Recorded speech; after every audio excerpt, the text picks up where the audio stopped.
UP में 2027 की लड़ाई अब पीडीए बनाम डब्ल्यूआई की होगी। क्या ध्वस्त हो रहा है अखिलेश यादव का पीडीए? कैसे बाबा के पक्ष में बन रहा माहौल?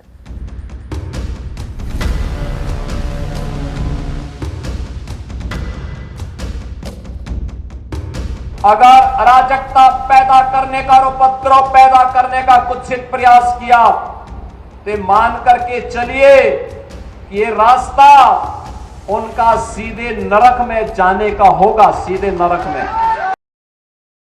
बिहार विधानसभा चुनाव के बाद बीजेपी की ओर से अब पश्चिम बंगाल और उत्तर प्रदेश पर फोकस बढ़ रहा है। बिहार विधानसभा चुनाव में बीजेपी की वाई यानी विमेन यूथ सेंट्रिक पॉलिटिक्स ने जबरदस्त प्रभाव छोड़ा। महिला आधारित योजनाओं का प्रभाव ऐसा रहा कि तमाम जातीय समीकरण धाराशायी हो गए। नीतीश कुमार सरकार ने महिलाओं के लिए जिस प्रकार से योजनाएं बनाई, उसका प्रभाव वोटिंग प्रक्रिया के दौरान भी दिखा। महिलाएं लंबी लंबी कतारों में वोट डालने पहुंची। एक बड़ा वर्ग नीतीश कुमार विरोध और सत्ता विरोधी लहर की बात करता रह गया और आधी आबादी ने पूरा खेल पलट दिया। और ऐसा नहीं है कि पहली बार आधी आबादी ने इस तरह से बीजेपी या जेडीयू पर भरोसा जताया हो।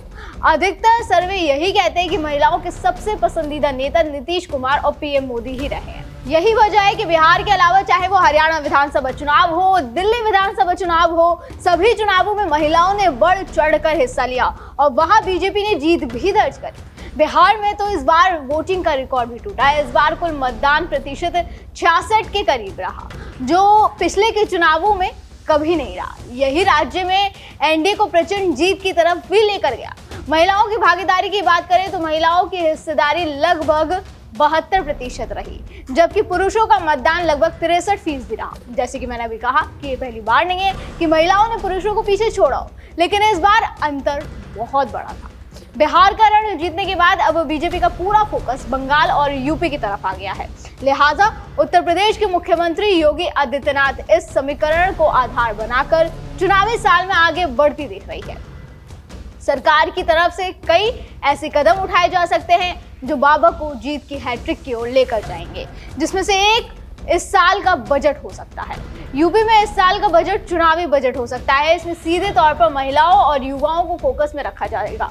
बिहार में लालू प्रसाद यादव के प्रभावी एमवाई यानी मुस्लिम यादव समीकरण को बीजेपी के विमेन यूथ यानी डब्ल्यूआई समीकरण ने धाराशायी किया था।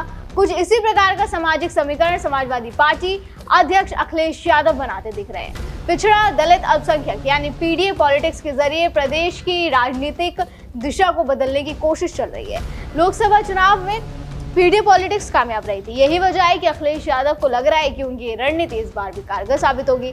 हालांकि ऐसा सच में होगा या नहीं, ये सवाल तब खड़ा हुआ जब लोकसभा चुनाव 2024 के बाद उपचुनावों में ये रणनीति उनकी फेल होती दिखाई दी और कुछ खास प्रभाव नहीं डाला उसने। लेकिन इससे सीख न लेते हुए अखिलेश यादव इसी फॉर्मूले के साथ 2027 के चुनावी रण में उतरने के लिए तैयार है। वहीं अब बीजेपी भी उनके इस फॉर्मूले को अच्छे से भांप चुकी है और अपनी पुरानी गलती से सीख चुकी है, क्योंकि इसमें कोई शक नहीं कि अखिलेश के पीडीए से बीजेपी को लोकसभा चुनाव में भारी चोट लगी थी। यही वजह है कि योगी आदित्यनाथ ने 2024 से ही 2027 की रूपरेखा तैयार करनी शुरू कर दी थी। बीजेपी सपा के पीडीए की काट डब्ल्यूवाई समीकरण से देने की तैयारी कर रही है। वो कैसे, ये भी आपको बता देते हैं। योगी सरकार ने लोकसभा चुनाव के बाद सफलतापूर्वक पुलिस भर्ती परीक्षा का आयोजन और रिजल्ट जारी कर युवाओं को बड़ा संदेश दिया है। इसके अलावा लड़कियों और युवाओं को फोकस करती योजनाएं तैयार की जा रही हैं। विधानसभा चुनाव से पहले बजट 2026 में योगी सरकार रोजगार पर कोई बड़ा ऐलान कर सकती है।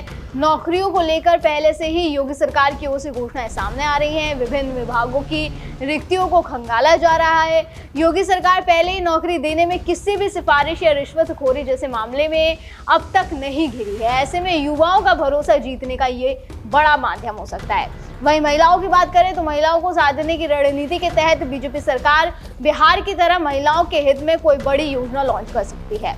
बिहार में 10,000 रुपए स्वरोजगार के लिए देने की योजना काफी प्रभावी साबित हुई। इस प्रकार की योजना प्रदेश में बीजेपी को मजबूत बनाने में मददगार हो सकती है। राजनीतिक जानकार इस प्रकार का दावा कर रहे हैं कि योगी सरकार ने 8.5 साल से ज्यादा के शासनकाल में कानून व्यवस्था पर सबसे ज्यादा फोकस किया। महिला अपराध के मामले को लेकर सरकार संजीदा रही और ये दिखता भी है। पिछले कुछ समय में महिलाओं के साथ जघन्य अपराध के मामले में एनकाउंटर और हाफ एनकाउंटर की पॉलिसी ने बड़ा असर दिखाया। आप भी रोज ये खबरें सुनते होंगे कि कहीं ना कहीं कुछ ना कुछ एनकाउंटर या हाफ एनकाउंटर होता ही रहता है। बाबा ये साफ साफ कई बार कह चुके हैं कि अगर किसी ने बेटी की सुरक्षा पर हाथ डालने का प्रयास किया, व्यापारी के प्रतिष्ठान में आग लगाने का प्रयास किया, उत्सव में अराजकता पैदा करने का प्रयास किया, तो ये रास्ता सीधे नर्क में जाने का होगा। बेटी की सुरक्षा में सेंध लगाते थे, व्यापारी के प्रतिष्ठानों पर आग लगाते थे और सरकार इनका अवभगत करती थी।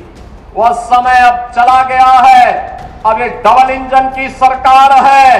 अगर बेटी की सुरक्षा पे हाथ डालने का प्रयास किया, व्यापारी के प्रतिष्ठान में आग लगाने का प्रयास किया, उत्साह और उमंग के उत्सव में कहीं पर अगर अराजकता पैदा करने का और उपद्रव पैदा करने का कुत्सित प्रयास किया, तो मान करके चलिए कि ये रास्ता उनका सीधे नरक में जाने का होगा, सीधे नरक में। सीएम योगी की यही भावना महिलाओं के भीतर सुरक्षा की भावना को विकसित करने में सरकार कामयाब होती दिख रही है। चुनावी साल में सरकार लड़कों से गलती हो जाती है से बच्चियों के अपराधी ठोक दिए जाते हैं, इसको आधार बनाकर चुनावी मैदान में उतरने की तैयारी कर रही है। ये कहना गलत नहीं होगा कि बिहार चुनाव में महिला युवाओं को साथ देने की जिस रणनीति पर काम किया गया, वो जिस अंदाज में सफल रहा, उसे अब बीजेपी दूसरे राज्यों तक बढ़ाने की कोशिश करेगी। पश्चिम बंगाल और यूपी चुनाव में इसे बड़े स्तर पर उठता देखा जा सकता है। हालांकि बंगाल में एक बड़ा मुद्दा घुसपैठिए का भी है। बीजेपी ये मुखर होकर कह चुके कि अब देश की डेमोग्राफी को आसानी से बदलने नहीं दिया जाएगा। जहां जहां डेमोग्राफी के साथ खिलवाड़ हुआ, वहां 3D पॉलिसी अपनाई जाएगी, यानी डिटेक्ट, डिलीट और डिपोर्ट की पॉलिसी। यही वजह है कि जब से 12 राज्यों में SIR की घोषणा हुई, तो बड़ी संख्या में बंगाल में अवैध रूप से रह रहे घुसपैठिए अपना बोरिया बिस्तर बांधकर बांग्लादेश की यात्रा पर निकलते दिखाई दिए।